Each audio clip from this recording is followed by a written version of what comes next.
Thank you. So I'm going to show some screenshots from the business case calculator that Richie and I and others have been working on. And really, I think that this tool is going to be of most use to organisations at early stages in the wellbeing journey, because I think it's there that the question of, how much does it cost? Will there be any benefits? I think that this helps illustrate both the benefits in terms of well-being and health, and that's absolutely key, but also that there may be benefits in terms of improved productivity, and so that it's an investment that yields a return. On the website, there's some explanation as to how this might be used, but I'm just going to show you the details of the calculator. So the first thing is that you can choose a range of health and wellbeing initiatives. So it starts with different ways in which you might be encouraging healthy behaviours within your workforce. So it may be exercise programs, it may be stop smoking programs, it may be healthy eating. Then there are some interventions that speak more to the mental health and well-being side of programs, and then some programs on financial well-being and volunteering.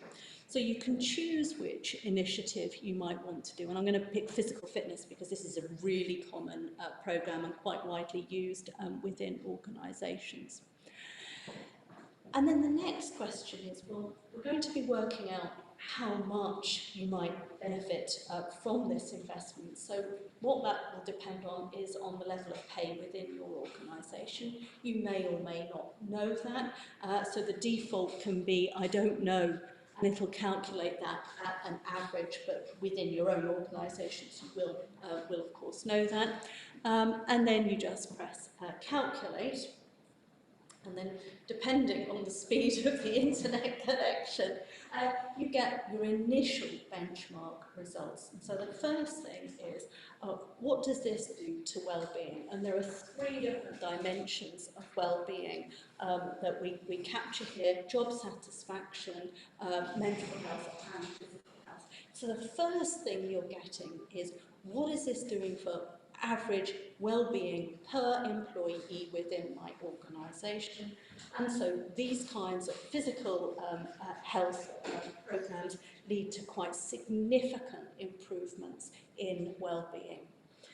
The second dimension that the calculator does is to say, well, do these programs, either directly or through these improvements in job satisfaction, physical health and mental health, do they impact on productivity? And there are 2 measures of productivity that we look at here: absenteeism, so the percentage of time that people are absent from work, and presenteeism, the percentage of time that people are at work but not working effectively.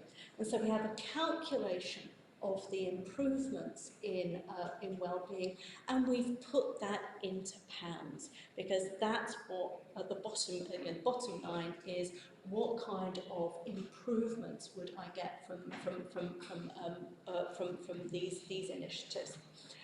We've also put in estimated costs of a programme of this sort, and so then you get at the bottom of the screen the return per employee of this kind of intervention. And then if you scroll down, it gives you details of the sorts of interventions that are most effective within that broad umbrella of, in this case, physical fitness initiatives. And then one of the questions that a lot of organisations have is, okay, so I've provided this. What if people don't use it?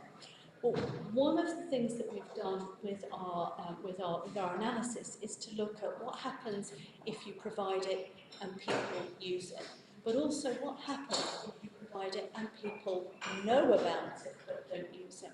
And interestingly, we see that there are benefits from that latter, that actually just being a good employer, providing these sorts of things, yields benefits, particularly through job satisfaction and then reduced absenteeism and presenteeism. And what you're able to do with the advanced calculation is to get a sense of, well, what happens if within the organisation I'll try and increase awareness of this. So I mentioned that I chose some physical fitness initiatives because there's quite a high level of awareness. 77% are aware. So what you can do with this bar here is actually, if I put in a bit more effort, so if instead of it being 77%, I turned it up to 90% of my employees knew about this, what kind of return would I get there?